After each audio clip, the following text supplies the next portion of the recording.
Sachez vivre en conscience avec vos corps et vos sens. Certains se demandent pourquoi ils perdent leur corps ou leur sens, voire même, ferment la porte de leurs alliances.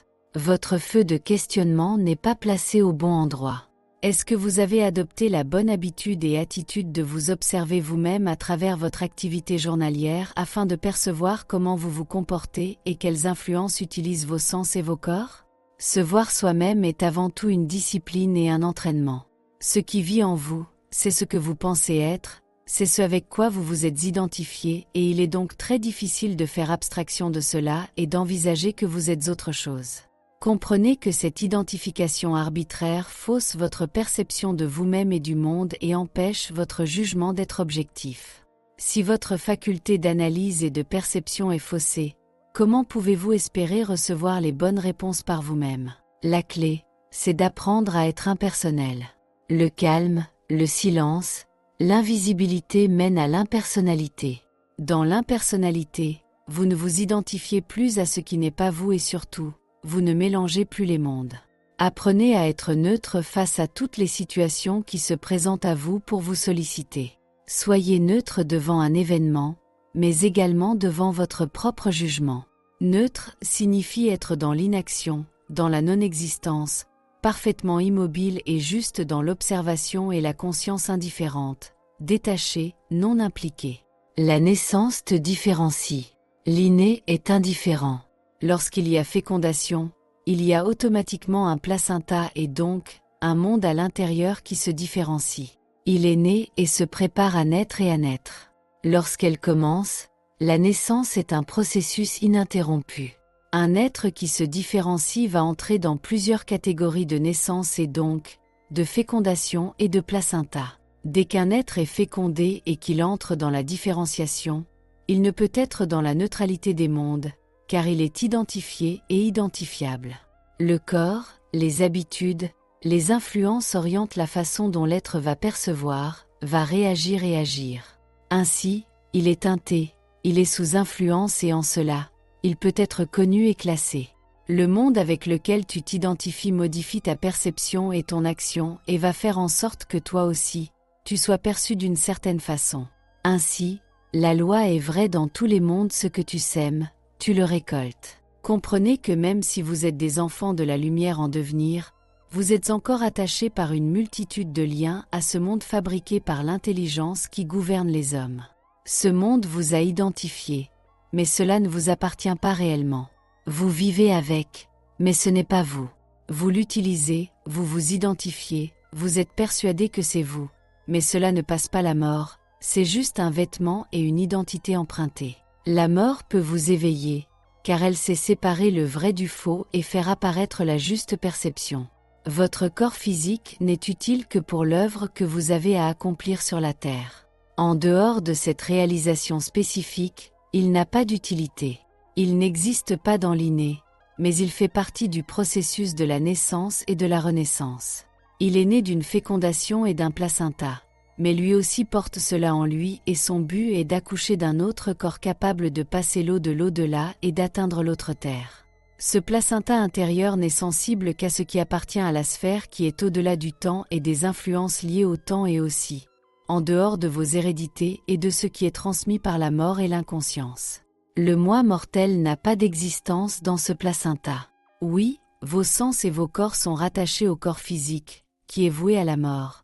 Mais la nation animiste vous montre qu'il y a un autre corps qui doit naître dans votre corps et vous devez devenir de plus en plus conscient des influences et des mondes qui utilisent vos sens et vos corps et pour quel but. Aujourd'hui, je vous le dis, ils ne servent qu'à alimenter et à faire vivre le mortel en vous. Donc, en fonction des événements intérieurs de votre vie, vous détruisez vos capacités, vous les affaiblissez, vous les limitez et les conduisez dans l'inutilité pour la vie authentique, pour l'animisme et la réalité des mondes supérieurs. Vous limitez vos capacités à des fonctions physiques, psychiques ou subtiles, mais liées à ce qui est mortel. Vous ne les conduisez pas dans une liberté d'expression. Vous les confinez et vous les réduisez à vivre et à chercher l'information uniquement dans le monde de la mortalité. Vous vivez le moment présent enfermé dans le monde du temps dépendant de la mort. Bien sûr, vos corps et vos sens sont liés au corps physique et ils ont une fonction dans le monde mortel. mais en réalité, ils sont avant tout des organes et des êtres bien plus grands que vous et qui vous dotent de capacités que vous ne possédez pas vous-même. Si vous pouvez avoir une certitude, c'est que vous ne les respectez pas, vous ne les connaissez pas et vous ne savez pas les faire fonctionner. Vous n'avez pas été éduqué pour cela et vous n'avez pas fait apparaître à l'intérieur un monde qui est autre que le physique. C'est pourquoi vos corps et vos sens s'atrophient, sont frustrés et finissent pas entrer dans l'extinction jusqu'à être inactifs. En clair, tant que vous n'avez pas réellement retrouvé la lumière intérieure qui est liée à votre racine, votre centre intime, votre noyau existentiel, votre être fondamental, le lieu inviolé, vous ne pourrez pas utiliser efficacement vos corps et vos sens et les maintenir en bonne santé. Il est vital de les attacher à la fonction et à l'activité de la racine et à la terre neutre qui est liée au placenta de la lumière naissante. Ce corps dans le corps doit être vivant et en activité. Il fait apparaître l'immortel et le parfait dans le cœur de la vie.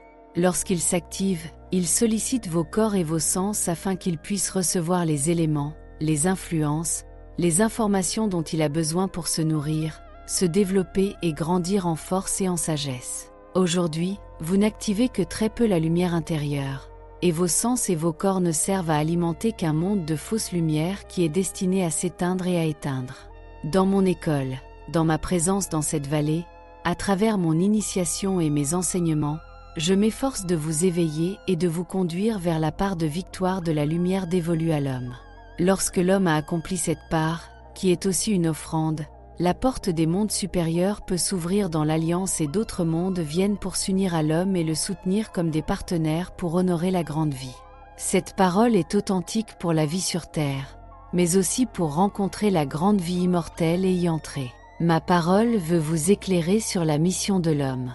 Si vous comprenez exactement ce que vous êtes venu faire sur la terre, alors vous rencontrerez la force en vous et vous saurez comment utiliser vos propres capacités, votre volonté, votre détermination. Vous comprendrez que vous devez vous associer avec certaines vertus qui possèdent le pouvoir de calmer les mondes, d'adoucir, qui fluidifient et permettent d'entrer dans cet état d'être particulier qu'est l'impersonnalité. C'est le véritable point de l'éveil, car c'est la rencontre avec la terre intérieure, qui est le fondement de la renaissance dans le nouveau placenta intérieur. Par cette terre, vous pouvez vous poser et vous extraire de toutes les situations, identification et influence afin d'observer dans la clarté et d'agir sans parti pris. Si vous agissez en étant sous influence, par impulsivité, vous ne faites qu'augmenter le problème.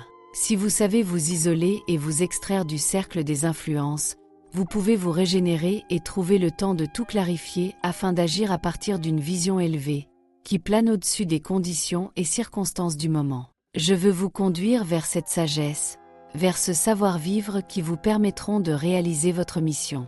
Bien sûr que je vous ai apporté une clé et que je vais continuer à vous aider dans de multiples domaines d'existence. Je vous ai apporté tout un monde afin d'éveiller en vous la compréhension intime qui conduit à saisir que l'essentiel est de naître intérieurement pour découvrir l'autre chemin, celui qui est plus grand que le monde mortel. Naître intérieurement, c'est se connaître et apprendre à se maîtriser soi-même et à s'orienter vers le but. Mon enseignement et ma présence sont un fait. Je dirais même que c'est un fondement qui doit devenir votre fondement de vie. Tant que vous ne m'avez pas rencontré et n'avez pas atteint cet état d'être, qui vient de la rencontre avec moi, malheureusement, presque tout ce que vous entreprendrez pourra être conduit vers la mauvaise direction et ne servira pas à votre immortalité. Comprenez que pour faire apparaître un monde, vous devez le nommer d'une façon juste, vous le savez. Mais vous devez aussi comprendre que dans le domaine de l'activité, vous devez savoir qui est le bénéficiaire et dans quel but le travail est accompli. Sinon l'énergie se perd et se trouve utilisée pour d'autres buts. L'alliance avec moi doit vous poser sur une nouvelle terre et vous faire prendre conscience que le savoir que vous avez reçu des anges n'est pas parfaitement maîtrisé, mais qu'il est encore confus et dilué. Vous devez réellement éveiller ce savoir jusqu'à le maîtriser et vivre en conscience avec vos corps et vos sens. Vous devez savoir qui les anime, les dirige et vers quel but. Ainsi, vous récupérez votre capital, votre héritage, votre terre, votre religion et la conduite de votre destinée. Ainsi, vous pourrez renaître et donc, vous pourrez transmettre.